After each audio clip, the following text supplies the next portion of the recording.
Kali ini kita akan bahas film lagi, film yang baru aja tayang ya di hari Kamis kemarin, dan film yang genrenya adalah film horor, dan film ini berjudul Bangsal Isolasi. Kalian semua sampah masyarakat. Mulai hari ini kalian akan hidup dan tinggal di sini. Dan film ini sebenarnya nggak bisa gue bilang film horor juga ya, karena untuk porsi horornya gue bisa bilang dikit banget. Dan ini lebih ke unsur crime story dan juga unsur misteri yang diangkat di film ini cukup menarik menurut gue. Jadi untuk teman-teman yang suka film detektif, film misteri pembunuhan, tentunya ini film yang cocok untuk teman-teman semua. Dan apakah film ini recommended? Tentunya akan kita bahas di ngomongin film kali ini. Let's go. Dan film Bangsal Isolasi ini film yang berdurasi 1 jam 16 menit. Ini disutradarai oleh Ade Dharma Satria. Dan juga pemeran-pemeran di film ini adalah nama-nama yang bisa gue bilang cukup terkenal ya. Dimana di sini main leadnya diperankan oleh Kimberly Ryder. Lalu selanjutnya ada Wulan Guritno, juga ada Ibrahim Rishad, dan juga ada Piet Pago dan Nini Arum juga di sini. Salah satu nama-nama yang bisa gue bilang sering nongol ya di film-film atau sinetron-sinetron zaman dulu ya. Jadi ini salah satu comebacknya juga Kimberly Ryder ya dalam dunia perfilman setelah lama kita nggak ngeliat dia ya di perfilman Indonesia. Dan sinopsis singkatnya di sini bisa gue ceritakan, kisah ini berawal dari Weni pemeran utama di sini yang diperankan oleh Kimberly Ryder yang sengaja menjadi narapidana gini demi mengungkap misteri kematian adiknya yang bernama Ratna. Ini hasil otopsi dari adik kamu.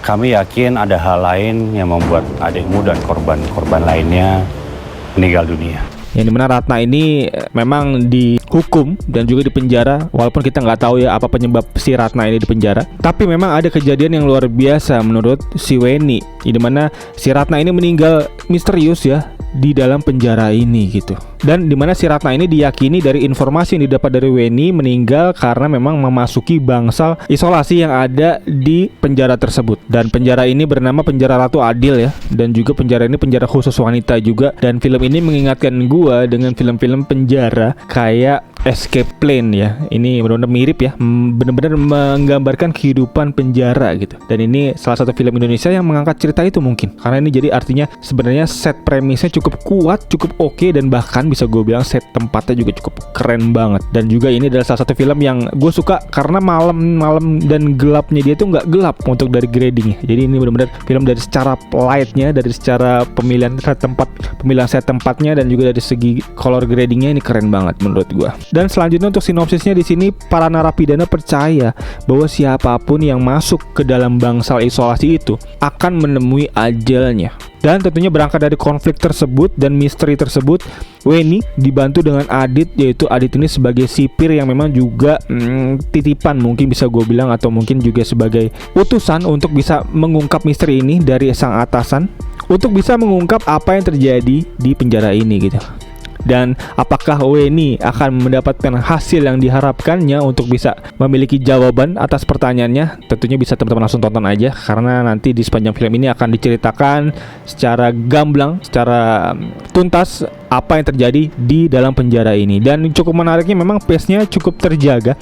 Bahkan dari setiap pace yang ada nih memang kita dibawa pelan-pelan untuk bisa pelan-pelan memahami apa dan kenapa gitu setiap orang yang masuk bangsal isolasi ini akan meninggal dunia gitu. Dan gua nggak bisa ceritain apa penyebabnya, bisa teman-teman langsung tonton aja, karena di sini gua akan review film ini. Untuk dari review bisa gua kasih untuk film ini, plus yang ada di sini ini bisa gua bilang tentunya dari sinematografinya luar biasa keren banget. Gua suka banget. Di situ ada scene dimana dia ngomong di pantai, dia ngomong di penjara, juga ada beberapa scene yang bisa gue lihat lightingnya keren banget ya. Ketika si Weni bangun tidur itu ada cahaya matahari masuk ke dalam penjara, itu keren banget. Gue suka banget dari sinematografinya. Dan juga ada scene dimana perbincangan di pantai itu juga tadi seperti gue bilang itu keren juga. Dan ya ini secara sinematografi gue bisa bilang cukup keren. Jadi mungkin bisa gue bilang itu adalah salah satu plus yang ada. Dan selanjutnya dari grading juga gue suka banget, dimana grading di malam hari yang seringnya kita lihat untuk film-film horor tuh cukup gelap dan gak terlihat, tapi di sini cukup mantap. Ada cahaya biru, ada color grading lebih biru di sini untuk bisa ditampilkan, dan ya gue cukup nyaman melihatnya dan tidak kegelapan ya untuk bisa menonton di sini.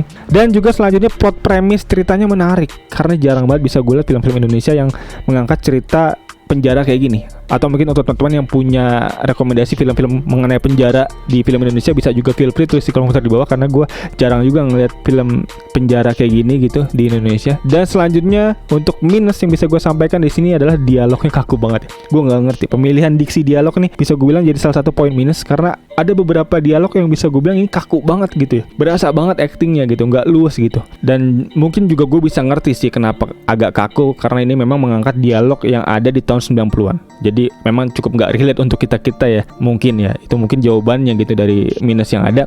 Dan minus selanjutnya yang ada di sini yang bisa gue bilang adalah CGI-nya kurang banget. Ada beberapa cipratan darah di sini yang benar-benar kelihatan banget itu CGI gitu. Yang dimana cukup gue sayangkan, karena dari segi sinematografinya udah keren banget, tapi CGI-nya kayak gitu. Jadi gue rasa jadi mengurangi poin nilai buat gue dari segi sinematografi tentunya. Dan selanjutnya ini minus yang gue bisa bilang cukup krusial adalah ini menurut gue bukan film horor ya, karena horornya tuh sedikit, dan horornya tuh juga bisa dijawab nanti di dalam film, yang dimana itu sebenarnya bukan hantu ya, di situ yang bisa gue bilang ya. Jadi ya gue bisa bilang ini lebih besar ke crime story, ke thrillernya daripada ke horornya. Jadi itu mungkin yang bisa menggocek para penonton kalau emang niatnya mau nonton horor tapi ternyata kok malah nonton action thriller kayak gini gitu. Jadi itu mungkin minus yang bisa gue sampaikan. Dan overall untuk penilaian dari gue dari segi sinematografi bisa gue bilang sebenarnya awal cukup oke, tapi karena memang ada minus dari segi CGI ini menurunkan nilai gue untuk sinematografi,